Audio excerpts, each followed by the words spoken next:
Ask about the Army's fighting vehicles. He wrote off over £1 billion of taxpayers' money in March when he scrapped the Warrior. Now weekend reports say the MOD has also paid out £3.2 billion for the Ajax, and so far only received a dozen delivered, and those without turrets. £4 billion is the total size of the government's levelling up fund over the next 4 years. And given the Secretary of State has conceded this afternoon that delivery is the MOD's Achilles heel, will he accept that Parliament now needs a system of special measures for the MOD so that British forces and the British taxpayer get much better value from his department? I think the Right Honourable Member is looking at the special measure. The reason I'm here as the Secretary of State Defence to get the record level of investment is to put right not only 5 years or 10 years but 20 years of mismanagement of the programmes. Sometimes that means taking tough decisions. The Warrior will be retired when it runs out in 2025. It's not just going to be cancelled as such. But it's important to make sure that we also invested in the parts of the land capability that I thought, and indeed the officers thought, were the right thing for the future of the Army. The Boxer armoured vehicle, not only for that investment do we get a factory in Telford and hundreds of jobs, we also get one of the very best wheeled armed vehicles in the world. Not only does he get for his £3.3 billion of Ajax over 500 vehicles when they are delivered, and much of that money is already being committed, he will also get a factory in Wales, which I'm sure he is also pleased with, and in both projects we'll get the intellectual property, so when we export those vehicles around the world, not only will British defence profit, but also will the people of the United Kingdom through their jobs. I'm going to say to both the Shadow and the Secretary of State, topicals are meant to be short and punchy, not lengthy debate, so for next time, can we both get it right? Let's come to Mr Metcalfe, who will definitely get it right. Thank you, Mr Speaker. Can I welcome the recent deployment of the Royal Navy offshore patrol vessels to Jersey to conduct maritime security patrols? Does my right honourable friend agree this quick response demonstrates the importance of having our Royal Navy vessels more continuously deployed at sea? Mr Speaker, I certainly do. The offshore patrol vessels are an extraordinarily versatile platform. The Batch 1 OPVs, mostly responsible for homeland defence, are at high readiness and are called out for all sorts of reasons, from Jersey to escorting other nations' vessels through our waters, whilst the Batch 2 OPVs, as a precursor to the arrival of Type 31, are already operating in the South Atlantic, in the Mediterranean and in the Caribbean, and will soon be joined by further vessels in the Indo-Pacific, demonstrating the forward presence concept, which I think will have huge utility in the years ahead. Jessica Morgan. Thank you, Mr Speaker. With UK forces leaving Afghanistan, it's all the more important we do all we can to stand up for those Afghan interpreters and others who have put their lives on the line for our troops. But I still have Afghan interpreters in my constituency who haven't seen their wives and children for years due to ongoing issues with the MOD resettlement scheme. So can ministers admit this is an issue and work with the Home Office to sort it out? Yes, it is an issue. It's why myself and the Home Secretary over the last year have worked very closely. We've already changed some of the reasons to ensure we bring back more, but in light of the withdrawal, myself and the Home Secretary are working incredibly hard together to see what more we can do. We owe these people a debt. It is the right and decent thing to do, to stand by as many of them as possible. It is something I feel personally and deeply important to what we stand for as our values in the world, and hopefully we'll have more to announce and speak to later. Croft. Thank you, Mr Speaker. I'm really pleased to hear from the Minister what his department is doing to support defence jobs. Does he agree with me that promoting the use of world-class UK-made steel in MOD projects would be an excellent support to jobs in Scunthorpe? Although defence represents a small element of total demand, UK steel has made a significant contribution to defence, including the Queen Elizabeth aircraft carriers. While this is generally a decision for defence primes, we do ensure information is shared as part of our processes, and we do encourage the sourcing of UK steel wherever possible. Thank you, Mr Speaker. The Prime Minister promised in the 2019 election that he would not be cutting the armed services in any form. We know that the integrated review plans another 10,000 fewer in our armed forces by 2025. Now, we can have an interesting discussion about whether force strength is the best use of that money or not, but doesn't it fundamentally undermine confidence in our democracy when the government seeks election, promising to protect the size of our armed forces, knowing full well they have no intention of doing any such thing? The government always goes into elections dealing with the threat as it sees it, for example. The threat has changed, and how we're going to respond to that threat is incredibly important that we make sure we do the right thing. It is absolutely the duty of this side of the House to make sure as the facts on the battlefield change, so do we. Because he would quite rightly be the first to stand up if we didn't equip our people properly and they were put at risk. We all remember what happened last time. It was called the Snatch Land Rover fiasco, and many brave men died defending that ridiculous policy because of his government's choices. Susan. Thank you, Mr. Speaker. I welcome my right honourable friend's recent announcement that the Ministry of Defence will be procuring 148 Challenger 3 tanks that will be the UK's first digitalised tank. Can my right honourable friend outline how this new armoured vehicle will help deliver the modern, adaptable and expeditionary fighting force he set out in the Defence Command paper in March? And of course, keep me in mind should they need test driving. I bear that offer in mind. Thank you, Mr. Speaker. It's a great decision for the UK industry, especially for the West Midlands, and a great decision for the British Army. The ability to deploy world-class tanks provides policy choice for policymakers against a range of threats in our uncertain world, and state-of-the-art Challenger 3s will be a vital asset to do. Let's go to Mohammed Jassim. Mohammed. Thank you very much, Mr. Speaker. The world-class Cranfield University is committed to assisting the goals set out in the integrated review regarding sustaining strategic advantage through science and technology. How does the government propose to capitalise on its S&T resource investment if the large-scale, complex and secure facilities and equipment have not been invested in and so are not in place with which to conduct the research?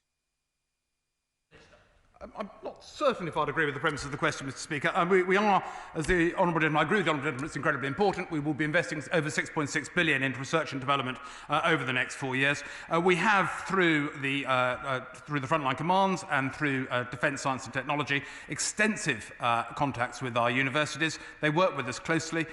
We have really profitable joint workings with them, and indeed with smaller companies through the DASA schemes and the innovation schemes to pull fundamental research through onto the front line. I think we do have the processes in place, and I look forward to that money being well spent in the 4 years ahead.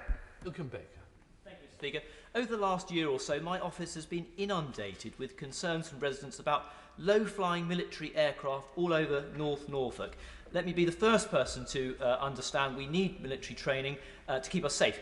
But would the Minister perhaps meet with me to discuss further how we can allay these concerns and also work out a communication plan for my residents? I'm glad my right honourable friend used the phrase he did, because I think we're all aware, as the constituents will be aware, that we need to keep our brave air crews safe from harm as they go out every day to keep us safe. And they get to that level of proficiency through training. I'm sure he will accept that, so will his constituents. But we always want to do that with causing the minimum amount of inconvenience and disturbance, and I'll willingly meet my honourable friend to discuss the issue. Thank you, Mr. Speaker. Can the Secretary of State say how many infantry battalions have less than 70% fully deployable soldiers? I can write him that in detail if he'd like. If he means deployable, does he mean trade strength? Because there are a number of different measures. Most soldiers that are trade trained are deployable unless they're on a course, and I can give him the exact different percentages. But we measure them mainly in trade, whether they're trained, whether they're in depot, or whether they're in their battalion doing active duty. Let's go to Aaron Bell. Aaron. Thank you, Mr. Speaker. Mr. Speaker, I welcome the recent reports that the RAF contributed to an important 10-day operation in April, clearing Daesh terrorists from the Makmur mountain region, which is a Daesh stronghold in northern Iraq. With approximately 10,000 Daesh terrorists still at large across Syria, will my right honourable friend confirm that the UK does remain committed to Operation Shader? Anybody? Minister, Secretary of State. Yeah, the government is committed to Operation Shader, will continue to do so. The threat of ISIS hasn't gone away at all, and indeed, throughout her deployment, the carrier will also potentially take part in operations to support it. It's very, very important that we continue to degrade ISIS capability, not only the destabilising effect in Iraq, but also the threat it poses directly to us. So, very much, Mr. Speaker. Can I congratulate the new Veterans Minister on his promotion to the MOD? But in doing that, can I ask him to resolve an issue that I was told 6 months ago would be sorted out, which is the rollout of the Veterans ID card? This has been rolled out to personnel leaving the armed forces, but not to existing veterans. It was announced by his predecessor, but two. His predecessor told me it will be resolved in due course. 6 months on, it would be good if veterans in my Ogmore constituency and across the UK had an answer. Minister. Thank you, Mr. Speaker. I recognise this is an important issue and this is taking too long, so I look forward to reporting back to him with an update on progress. Right. We now have 30 withdrawn, so we go straight to Margaret Ferrier. Margaret. Thank you very much, Mr. Speaker. The 5th Astute-class nuclear submarine was delivered a month ago after many delays in ballooning costs over the last half-decade. Given these delays, will the Secretary of State clarify if he still believes that these submarines can be delivered by the MOD by the current deadline of 2026, and if he can give us assurances there will be no further increase in cost? So, State. We will continue with the Astute programme. Obviously, as she pointed out, there were some delays in some of that programme. We'll continue to manage the programme. The Astute submarines will be delivered by BAE Systems in Barrow and Furness. I visit it regularly to make sure we try and keep it on track. Richard Holden. Not here. We'll go to Richard Thompson. Thank you, Mr. Speaker. Over the past 2 years, there's been 443 nuclear site event reports at the Faslane nuclear base, which is located just 25 miles from the centre of Scotland's largest city. Yet Capita, which provides specialist firefighting services on site, plans to recruit the number of firefighters by 15%, a move which has been branded as an accident waiting to happen by the Unite trade union. Will ministers intervene to reverse these cuts, given the obvious security and safety concerns that this reduction raises? Well, I thank the Honourable for his question. Just to reassure him, there were extensive discussions with the Scottish Fire and Rescue Service before that decision was made. It was only made after a great deal of exercises to judge the effectiveness of the new system and after it's signed off by the Defence Fire and Rescue HQ and the Commander of Her Majesty's Naval Base on the Clyde. It does reflect better fire prevention systems, and of course we also have, I'm pleased to say, new firefighting vehicles coming in later in the year. And a decision was taken to move from a 6-person 24/7 shift to a 5-person 24/7 shift, but only after that level of engagement. I'm now suspending the House for 3 minutes to enable necessary arrangements to be made for the next business. Order.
Order. I call Tom Tugendhat to ask the urgent question. Thank you very much, Mr. Speaker, for granting this urgent question. May I ask my right honourable friend, the Minister, to make a statement on his response to the interception of a civilian aircraft by Belarusian fighter jets over the weekend? Thank you, Mr. Speaker. Can I thank my honourable friend for his question? Mr. Speaker, yesterday afternoon, a Ryanair flight from Athens to Vilnius was forced to land in Minsk. There were over 100 passengers on board, including the prominent independent Belarusian journalist Roman Protasevich. The Belarusian authorities claimed this was in relation to an alleged bomb threat. We've seen no evidence to support that claim. What we have seen is that Belarus scrambled a MiG fighter, forced the plan to divert to Minsk, then used this emergency landing as an opportunity to arrest a prominent journalist. We understand that Mr. Protasevich was detained on spurious charges, including involvement in riots, organisation of actions which violate public order, and incitement of hatred and discord. The UK calls for his immediate release and the release of all other political prisoners in Belarus. We are urgently seeking full details of precisely what took place in relation to flight FR 4978, but the scenario as reported is a shocking assault on civil aviation and an assault on international law. It represents a danger to civilian flights everywhere, and it is an egregious and extraordinary departure from the international law and the international practice that guides international civil aviation under the Chicago Convention. Of course, the international community as a whole has a shared interest, a joint stake in ensuring that civilian aircraft can fly safely and without harassment. That's why we're calling for the Council of ICAO, the International Civil Aviation Organization, to urgently convene to address thoroughly and rigorously this incident. The regime in Minsk must provide a full explanation for what appears to be, as I said, a serious violation of international law. Mr. Lukashenko's regime must be held to account for such reckless and dangerous behaviour. Mr. Speaker, for our part, we've summoned the Belarusian ambassador, and the Minister for the European Neighbourhood is conveying our condemnation of these acts as we speak. We are working with our international partners to explore every potential diplomatic option at ICAO, at the UN Security Council, at the OSCE, and indeed at the G7. Beyond the diplomatic track, we are actively considering and coordinating with our allies on further sanctions on those responsible for this outlandish conduct. To ensure the safety of air passengers, I've also worked with the Transport Secretary to issue a notice to all UK airlines to cease overflights of Belarusian airspace and to suspend the operating permit on the Belarusian airline Belavia with immediate effect. That is, of course, the only airline that flies regularly between the UK and Belarus, but in order to be sure and as a precautionary measure, the UK Civil Aviation Authority will be instructed not to issue any further ad hoc permits to any other carriers flying between the UK and Belarus. Finally, Mr. Speaker, we continue to support civil society and media freedoms in Belarus. We provided over £1 million in 2020, and in this financial year we're providing an additional £1.8 million. I know the whole House will join me in condemning unequivocally this reprehensible action under the Lukashenko regime. The UK will stand firm in protecting freedom of the media, upholding international law, and maintaining the safety of international civil aviation. Tom Tugendhat. Thank you, Mr. Speaker. May I welcome very much my right honourable friend's statement. What he has described quite correctly as an outlandish attack is really the first time we've seen air piracy in Europe for many, many years. This attack was a hijacking that turned into a kidnapping and now is a serious violation of the human rights, not just of Roman Protasevich, who has been held by the Belarus authorities, but by every passenger and member of the crew on that airliner. This is a direct threat not just to those who may be dissidents to regimes like Belarus, but to all of us who are at risk of overflying a state like that. Now, I welcome enormously his decision to suspend travel to Belarus and to stop overflights. He's absolutely right in doing so. In doing so, he also joins with the chairs of the Foreign Affairs Committees of Canada, the Czech Republic, Estonia, the European Union, France, Germany, Ireland, Latvia, Lithuania, Poland, Spain, and the United States in calling for this. Will he also go one step further? And will he call for a suspension of the Nord Stream 2 pipeline and the Yamal energy pipeline that flows through Belarus, which is where the money comes from that supports this tyrannous regime? Will he also join with European partners and friends and NATO allies like the United States in reinforcing that this was not just an attack on a civilian airliner flying from 2 EU capitals, but a civilian airliner flying between 2 NATO capitals? This, therefore, includes us and is vital to the security of the UK people that we stand strong against this. Otherwise, everyone flying to Thailand, to Australia, to many other destinations will have to wonder not only what they may have done to offend a regime that they're flying over, but even what somebody else on the aircraft, somebody they've never met before, has done. Because any of these regimes could be inspired, like them, like Lukashenko, to force a civilian aircraft out of the sky with threats of violence. Thank you, Mr. Speaker. Can I thank my honourable friend for his question and for his support for the actions that we've taken today? I think he's absolutely right about the threat posed to all of us as users of civil aviation and indeed to the international community at large, not least given that the ICAO regime is one of the most well-supported international instruments dealing with a common good that we have in the international community. He's right about ICAO. We've led the calls, the UK has led the calls for an urgent meeting of the Council. Can I welcome his action amongst parliamentarians around the world? He's raised overflights quite rightly, and he will have seen and noted the decisions that we've taken today. He raised sanctions. We will urgently consider further possibilities with our partners. I think the right thing to do is to coordinate to maximise our approach. And he will know that we have already imposed targeted sanctions on 99 individuals and entities since the rigged election in August 2020, and we very much led the way at that time. He mentioned Nord Stream and other possibilities. We will consider and consult with our partners and see what further action they are willing to take as well. And finally, Mr. Speaker, I agree with much of his characterisation on the face of it. The Lukashenko regime engaged in a particularly calculating and cynical ploy to force a civilian flight to land under the threat of a MiG fighter, under the hopes of a bomb alert, behaviour which is as dangerous as it is deceitful and a flagrant violation of international law. Shadow Foreign Secretary Lisa.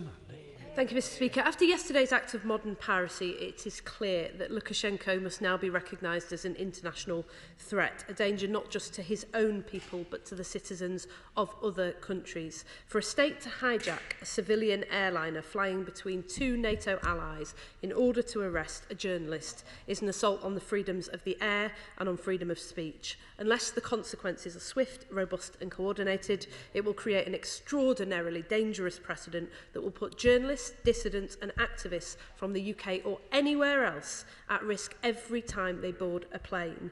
So I very much welcome what he said today, in particular that he has summoned the ambassador and demanded the release of Roman Protasevich and other political prisoners. The Belarusian pro-democracy movement are owed our solidarity and support as they fight for the right to determine their own future through free and fair elections.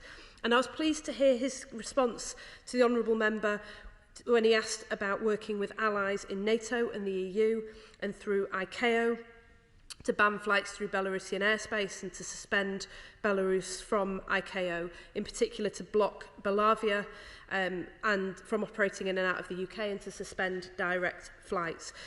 And I was interested to hear him say that he was considering how to best ramp up economic pressure on the regime, because in the space of 12 months, the Lukashenko regime has stolen an election, employed brutal repression against its own people, and hijacked a civilian airliner. And yet there are fewer Belarusian entities sanctioned now than there were in 2012.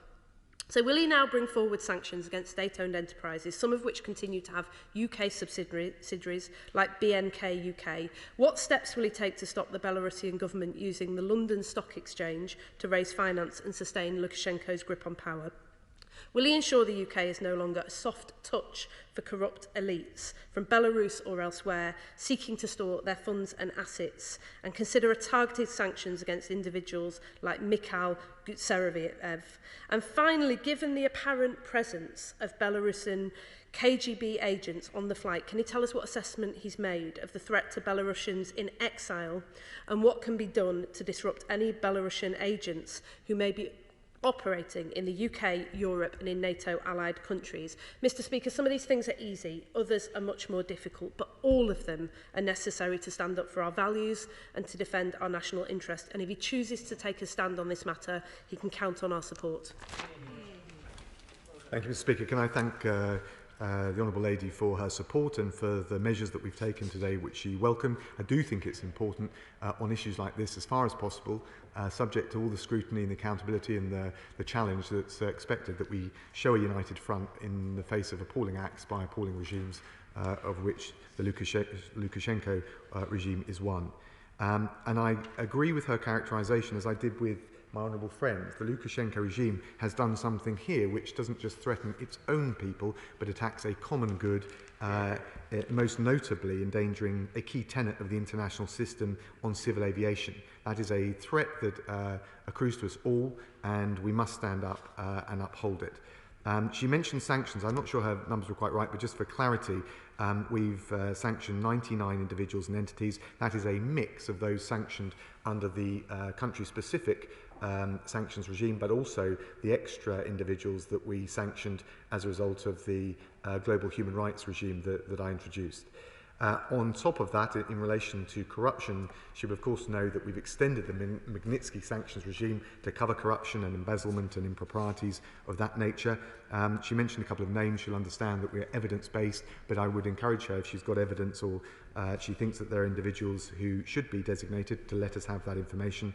And then finally, I think she raises a very important point, which is clearly now there is a threat not just to dissidents and journalists who have the temerity to stand up to the regime inside of Belarus, but to those around the world. With our Global Media Freedom Coalition, which we've worked very closely with the Canadians on, with a whole range of other mechanisms internationally, it is important that we stand up for those freedoms and those individuals wherever they may be.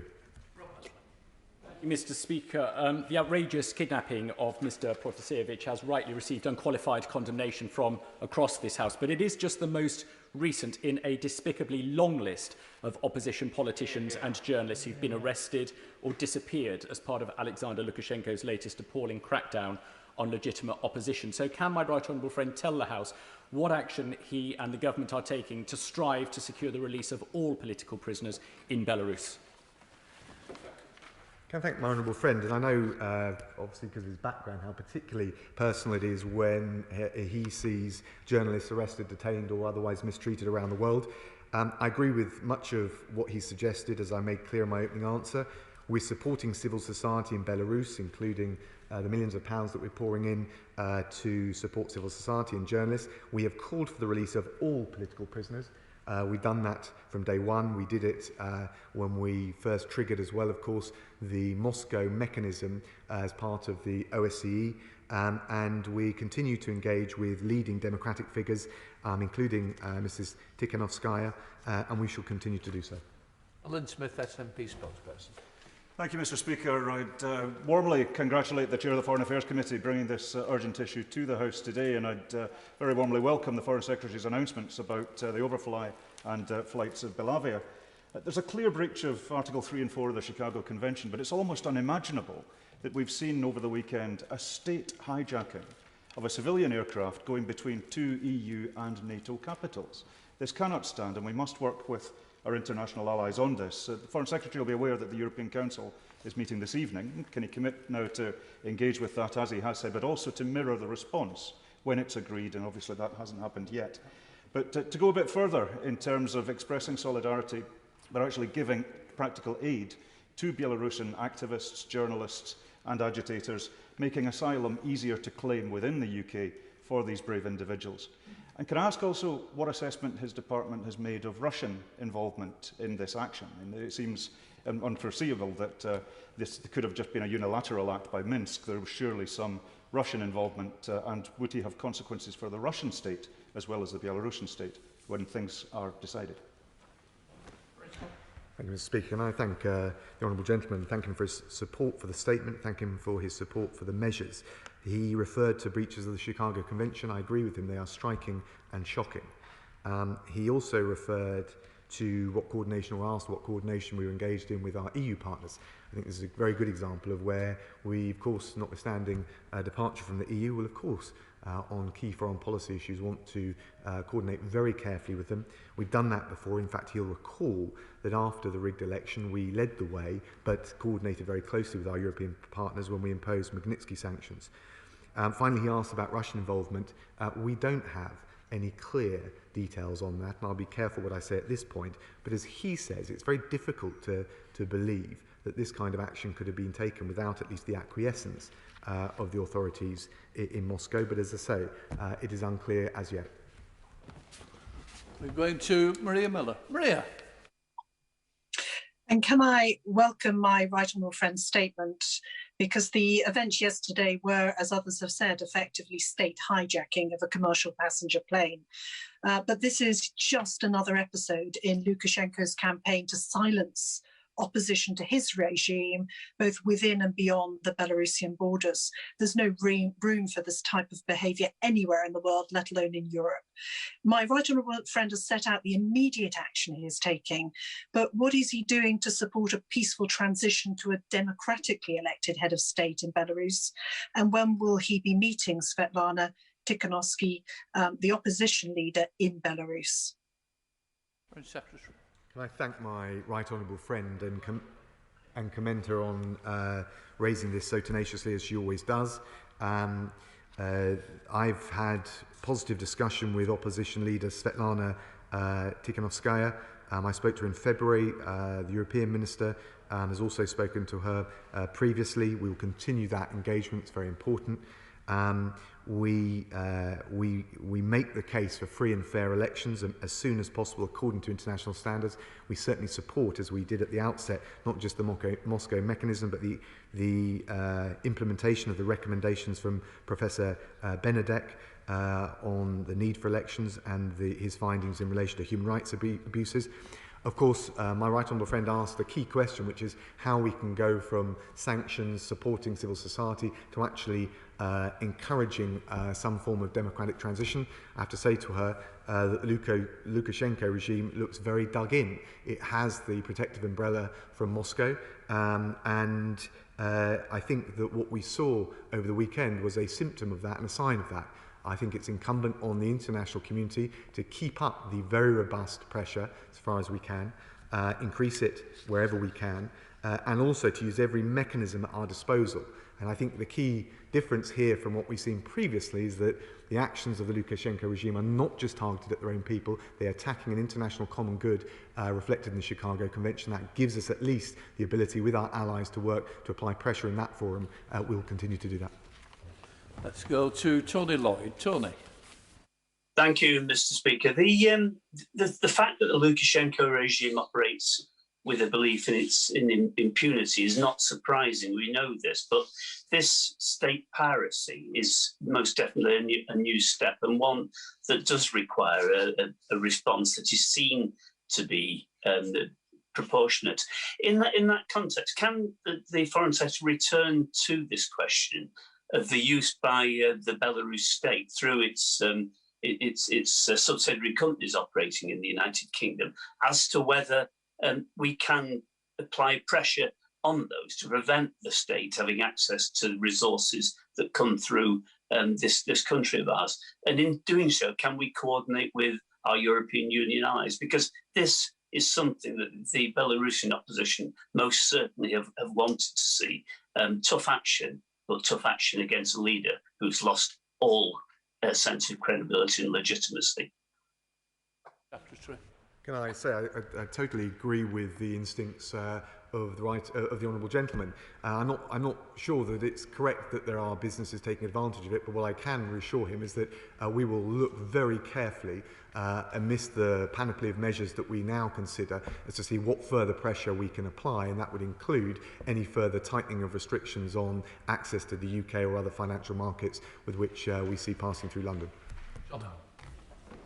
Mr. Speaker. Today, I issued a media statement on behalf of the entire UK delegation to the Council of Europe condemning the actions of the Belarusian government and of President Lukashenko. We call for the immediate release of Roman Protasevich and all political prisoners in the country, and some of us have already befriended such prisoners to provide them with hope and comfort. But is this not a time when it should be considered that an international warrant should be issued for the arrest of President Lukashenko on charges of terrorism? Well, can I thank my honourable friend? I think in order to mount a case of that nature, you'd need to have quite specific and clear evidence. And of course, that's for the CPS and other law enforcement authorities to consider. But can I commend him, and in the international bodies that I mentioned, which we must press to hold the Lukashenko regime to account, actually I didn't mention the Council of Europe, and although Belarus is not a party, that is an important European forum for us to apply pressure amongst the wider European international community, and can I commend him and the UK delegation for all the work that they're doing. Let's go to Leila Moran. Leila? Thank you, Mr. Speaker. And can I start by joining in those who are welcoming the Foreign Secretary's statement and the actions taken so far. From the violent crackdowns on protesters last summer to the terrible repression of journalists, which of course has now escalated to what is state-sponsored air piracy that has put civilians at risk, it is clear that the Belarusian authorities have no regard for democracy, for human rights, or the rule of law. They act with impunity because they know that Russia has their back. And while we'd all love to believe that this will be the last we hear of this, I think we all know that that is unlikely. The UK hosts the G7 soon, and that is an opportunity to raise the events in Belarus and coordinate further international action. So will the Foreign Secretary consider putting Belarus on the agenda of the G7? Can I thank the Honourable Lady? We're already doing it, but she's quite right to say that the G7 amidst the other forums is something like this should be considered, not least because of the attack on the international system via the Chicago Convention and ICAO. Mr. Speaker, this is not just a state-sponsored hijack of a civilian aircraft between two NATO capitals. We know from the Belarus media that it was ordered by Lukashenko himself.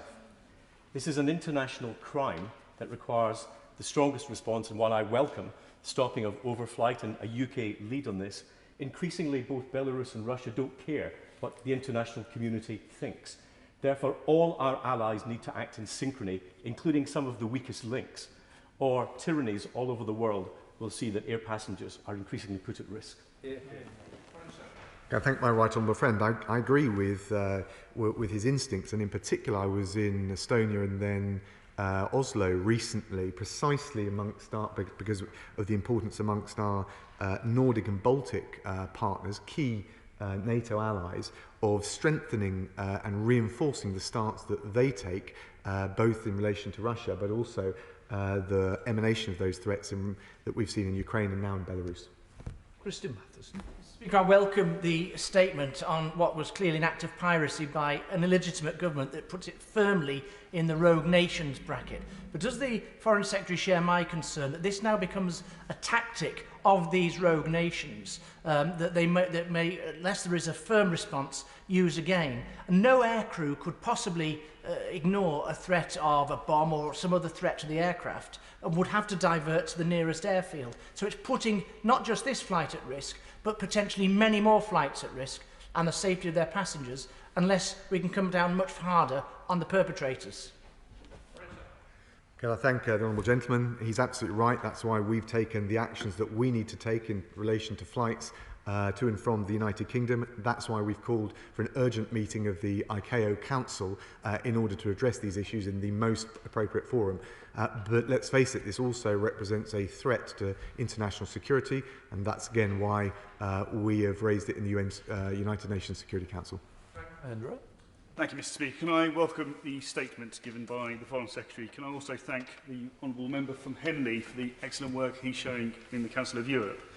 Does my right honourable friend agree that Lukashenko must accept that his recent actions are a step too far and that the only way forward for Belarus is for the dictator to halt his campaign of oppression, release political prisoners, and hold free and fair elections with international observers.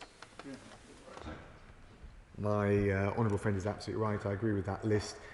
Ultimately, it is difficult to see how Belarus, under the Lukashenko regime, can take any steps out of its pariah status unless those things happen and unless there are free and fair elections, which would inevitably lead to a change of leadership. Let's go to Dame Diana Johnson. Diana.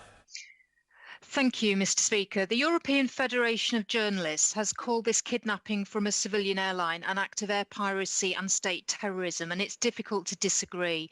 And as we know, basic freedoms and human rights are being eroded in Belarus. 29 journalists are now detained. So along with having the most robust and effective sanctions targeting this rogue regime, what action will the Foreign Secretary be taking to investigate the possible involvement of other states in this criminal incident?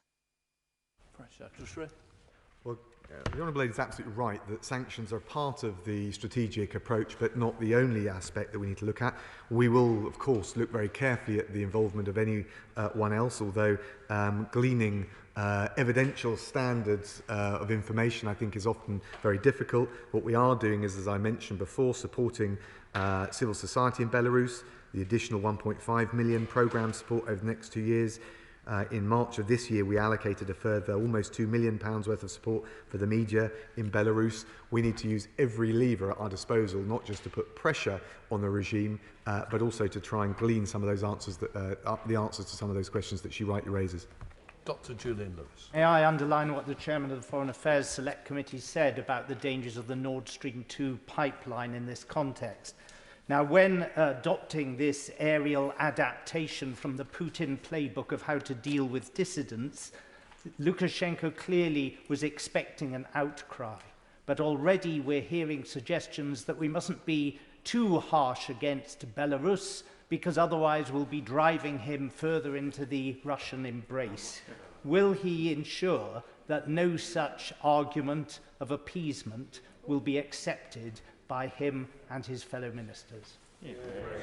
Well, I can give my honourable friend exactly that assurance. The fact is that Lukashenko is already ensconced in the embrace of Moscow. The question is how we can prise the leadership away from that. It must be a mixture of the pressure that he rightly calls for, as does the chair of the Foreign Affairs Committee, but also a willingness to have the door of diplomacy left ajar should more pragmatic voices within that regime be willing to take the positive steps forward. But ultimately they must end in free and fair elections. That's what the OSCE investigations have called for, and that is what the UK will stand for. Tricia Gibson. Thank you, Mr. Speaker. We can all agree that the most robust international response to this shocking act of aviation piracy is essential. Otherwise, Lukashenko's methods could potentially embolden other despots in the view that democratic nations lack the will to back up their outrage with meaningful action. As well as the coordinated international action against Belarus that the Secretary of State has spoken about today, what other support does he think can be offered to protect and assist human rights defenders in Belarus? Can I thank the Honourable Lady? I think she asked a very timely question. And in reality, we've got a number of levers, but let's not pretend they're a silver bullet. We're providing, and we are continuing to provide, the support for civil society and media freedoms and media organisations. We apply the Magnitsky human rights sanctions, so there's pressure, and we hold to account those who persecute either protesters, political figures or journalists, and we raise it in every international forum we can, from the Human Rights Council to the United Nations Security Council, and we will use our presence in the G7 to keep the flame of freedom burning for those poor souls who are in detention, whether they're journalists or political figures.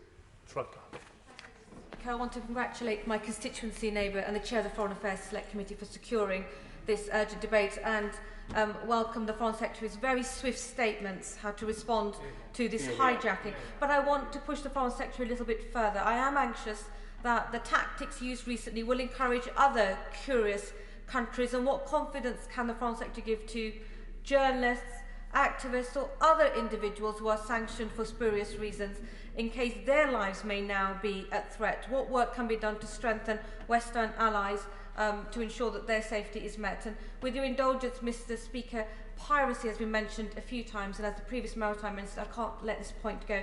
Does the Foreign Secretary agree with me that the tactics played out may encourage countries such as China, who claim sovereignty over the whole of the South China Sea? A third of the world's maritime trade crosses through those waters, and if China could claim the right to intercept any ship or any plane crossing over the South China Seas... Order. Can I just say to the... Order.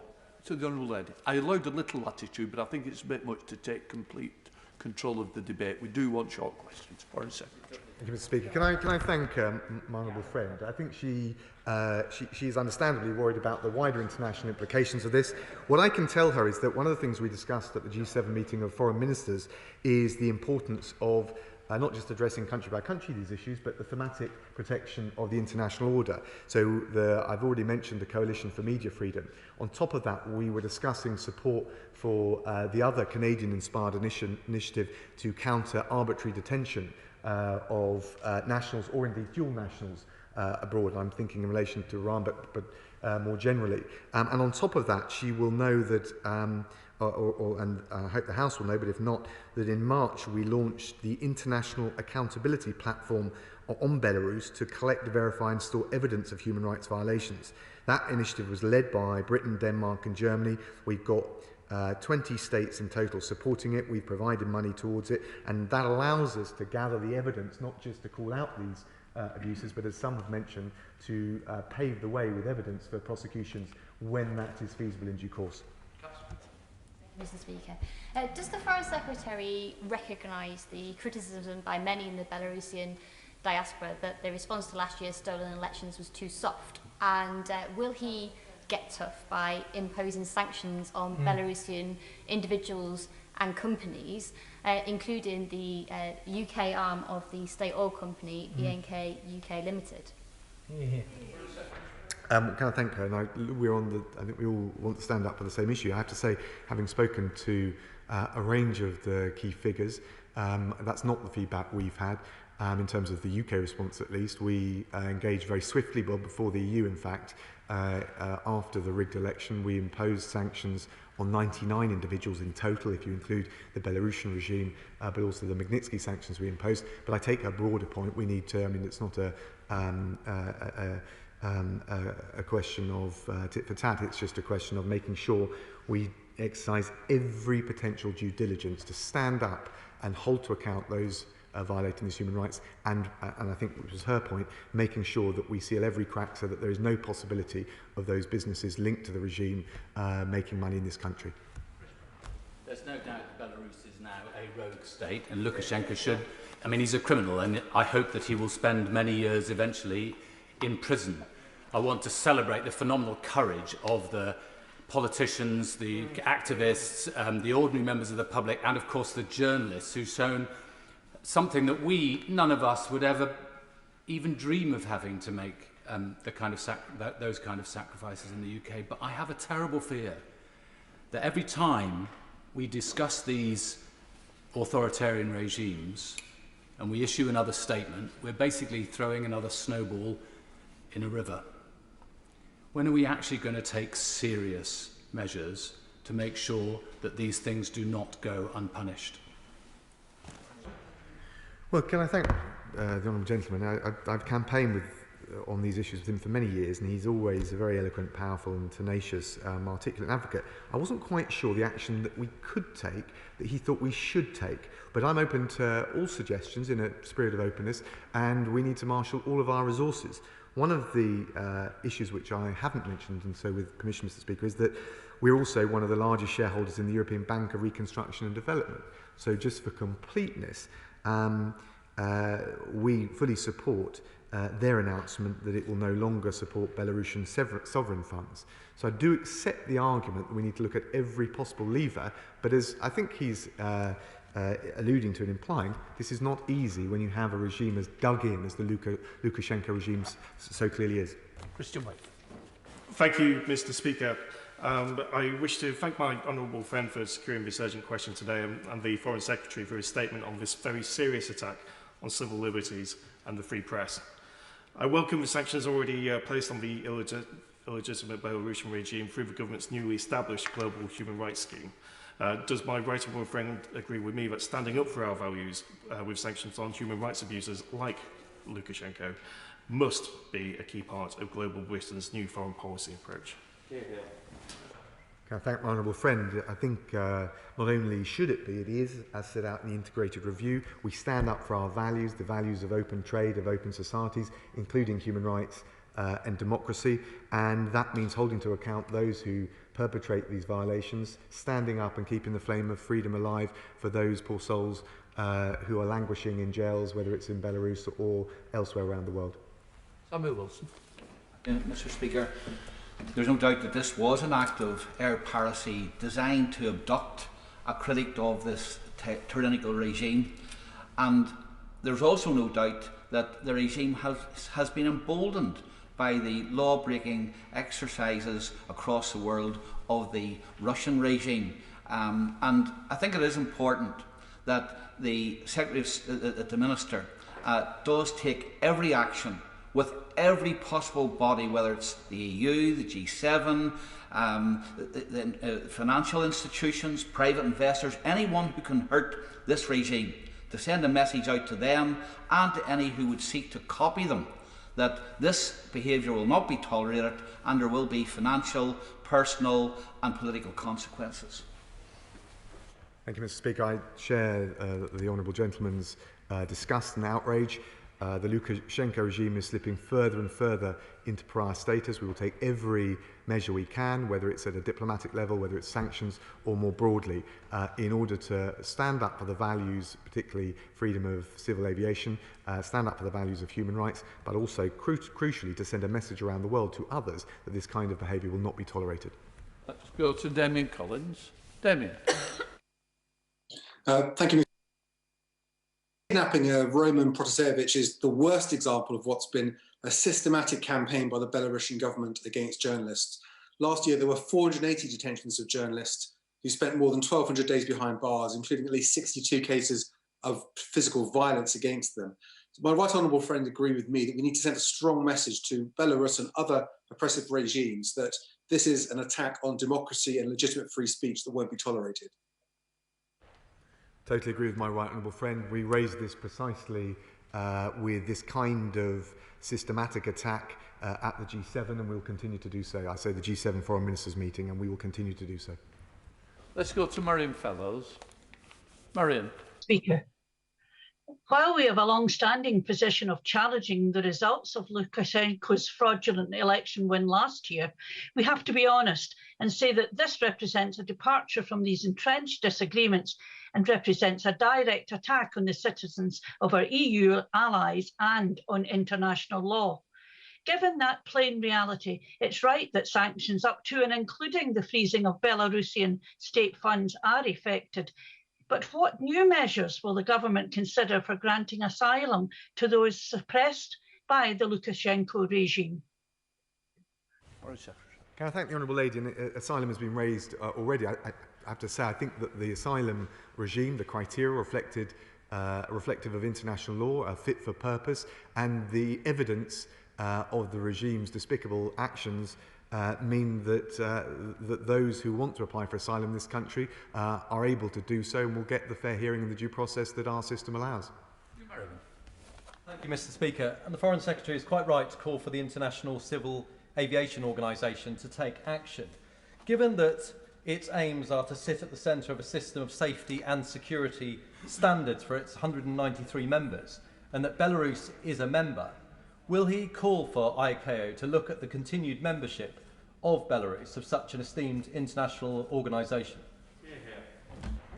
Can I thank my honourable friend? I certainly agree that ICAO must discharge its duties. It's a dramatic but seminal moment for it to stand up for the values that we're all trying to safeguard in relation to civil aviation. We will look very closely at with our partners at the mechanisms and the levers that are available to us within ICAO, and we will take as rigorous and robust approach as we possibly can. Let's go to Claire Hanna.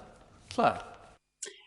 Thank you very much, Mr. Speaker. The SDLP and I condemn in the strongest possible terms the actions of the Belarusian government and echo what others have said about the importance of sanctions and of holding Lukashenko and his Russian protectors to account.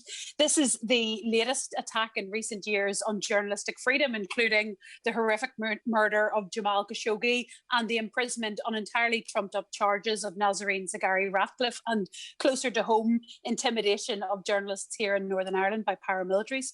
What action is the Secretary of State and his department taking to cooperate with other countries committed to a free press to uphold the rights of journalists and to challenge attacks on freedoms of speech and journalistic integrity? Foreign Secretary. Can I thank the Honourable Lady? She raised a great point, which is you have to, in order to exert positive influence, coordinate with your allies.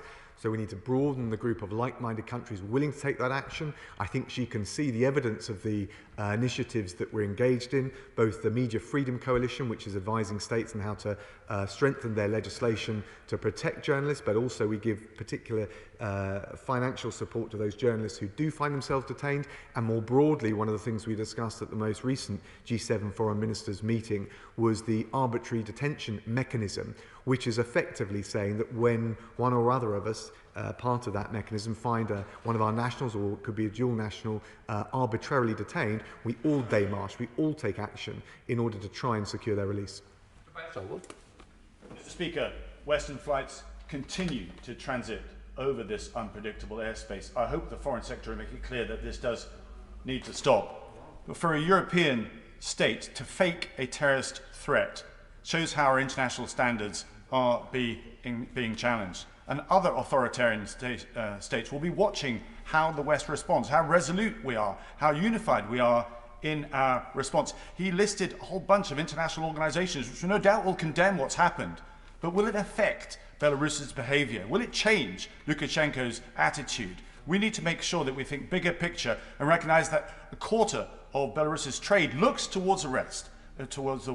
I do encourage the Foreign Secretary to make the changes that will affect Belarus's behaviour in the longer term. Can I thank my honourable friend, the chairman of the Select Committee? I agree we need to use every lever. I'm not quite sure what the specific one he thought would be the decisive extra measure that would bring Lukashenko to his senses, but I'm very interested in continuing to talk with him about that. The reality is Lukashenko becomes more and more reliant on Russia. I take the points that my honourable friend made about that. We must not allow that to be a reason to ease up on the pressure, but we've also got to be realistic about how dug in Lukashenko is. We've ruled out nothing that we wouldn't do going forward. I think the most important thing is we try and carry a broader group of international partners. And the reason that is particularly germane in this case is because the ICAO and the Chicago Convention represent an international public good. Let's go to Clive Efford. Clive. Thank you, Mr. Speaker. I'm delighted to hear the Foreign Secretary say that the government is going to be taking a very tough response to this act of air piracy. But can the Foreign Secretary say, does he detect any sense of reticence from his counterparts in other countries in their response, and any suggestion that they might be suggesting that we should be taking a softer approach in order to win round the Belarusian regime? I thank the honourable gentleman for his support.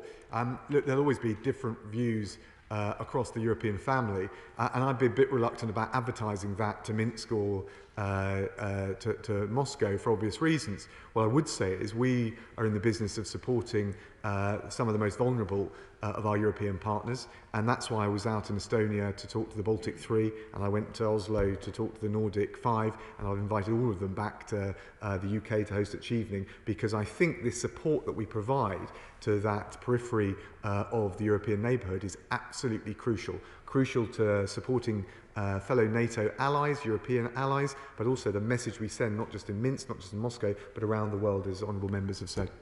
Garpa. Mr. Speaker, I'm grateful to the Chairman of the Foreign Affairs Committee for applying for this urgent question, and for you, Mr. Speaker, for granting it, because it's been clear both sides of the House, I think, are united behind the actions the Foreign Secretary has taken already on behalf of the British government. But can I ask him this? In order to make sure this doesn't happen again from the Belarusian government or from anyone else, the price paid by that government must be sufficiently high. And also, can I ask the Foreign Secretary what work is underway to look at other countries which are the sort of countries that might be tempted by this, to see whether there's any preemptive action that we might need to take to make sure that British people flying around the world are kept safe and none others are put at risk by this sort of behaviour by this state or by any other. Can I thank my honourable friend? He raises a very important point. I think, first of all, we will use all the sanctions that we've got at our disposal, or all the levers we've got at our disposal. I think we're conscious, as we've already discussed and others have said, about the extent of increasing reliance on Russia, but that cannot be a reason for us not to take the action we take. I think the thing which is unique about this, I can't remember, maybe dating back to the 70s, but I can't really remember an analogous case like this. It is very rare. There's sometimes through a more cock-up-than-conspiracy actions that are taken, sometimes very tragically in relation to aircraft being shot down. But this kind of rather calculated and conniving approach with the MiG jet and the hoax, the bomb hoax, I can't remember another precedent like this. But I do think he's right to reinforce, as others have done, the deterrent effect of how we respond to this specific isolated incident. Let's go to Alistair Carmichael. Alistair. Thank you, Mr. Speaker. Can I welcome the very robust political and diplomatic stance that the government is taking? But this case is more than that. This is a potential human tragedy as well, with Roman Protasevich now in detention and possibly ultimately facing the death penalty. I know, having campaigned in different parts of the world myself, that consular and embassy staff are very effective in the way in which they deploy their resources in supporting people campaigning against the use of the death penalty. Can the Foreign Secretary give me some assurance that everything that can be done to keep this case in the public eye will be done within the confines of their role in country? Can I thank the honourable gentleman, the right honourable gentleman, and say I totally agree with him. We must do everything we can to signal that as outrageous as what they've currently done is, it would be yet a further step into pariah status if the death penalty were to be applied. I thank him for what he said about consular officers. Of course, they relate to and provide services to British nationals and dual nationals abroad, but nonetheless the broader point he makes about diplomatically keeping the pressure on and doing everything we can to avoid the death penalty, I think is a very important point for this debate. Daniel Konczynski. Thank you, Mr. Speaker. I'd like to congratulate my honourable friend, the Chairman of the Foreign Affairs Select Committee, and our friend from New Forest East for mentioning Nord Stream 2 pipeline. Bearing in mind that Lukashenko doesn't do anything without the authority of Moscow, I think their comments are particularly relevant in this debate. But can I ask the Foreign Secretary what additional steps he's going to take against President Lukashenko? We already know that there are certain sanctions in place against him and his cronies. Is there anything else that the Foreign Secretary can do specifically about additional British sanctions on this dictator? Thank you, Mr. Speaker. Can I say to my honourable friend, yes, we'll look at the panoply of sanctions on individuals, sectoral sanctions. We'll coordinate with our partners as to whether that's appropriate. We'll take action in ICAO in the way that we've described because of the importance of securing civil aviation, but we'll also raise this issue in the United Nations Security Council because of the threat it poses to more broadly international peace and stability. Dave Dugan. Mr. Speaker, as an aircraft engineer and student of international relations, I am perhaps especially outraged by this brazen assault on international norms and the deliberate endangering of an aircraft by means of military force. For Lukashenko to have deployed the apparatus of the state to effect an act of vengeful piracy against flight FR 4978 rides roughshod over the international system and cannot, as the Secretary of State has outlined, go unchallenged. So will he commit the UK and underline the UK's role within an international coalition to effect the utmost in sanctions, including freezing of assets against the Lukashenko regime? And does he agree with me that if the international community is now looking on aghast at a step change in delinquency by a state actor, shouldn't people who are thinking of mirroring this also look on aghast at the consequences that the international community puts out? Yes, I think he's right about the action that we take and also the deterrent effect it has. We've got, I think he mentioned asset freezes in relation to 99 individuals and entities already in place, but we will, of course, as I've already said, look right across the full range to see what further action we should take and look to work very closely with our international allies about which options to take forward. Order. I'm suspending the House for 2 minutes for the necessary arrangements to be made.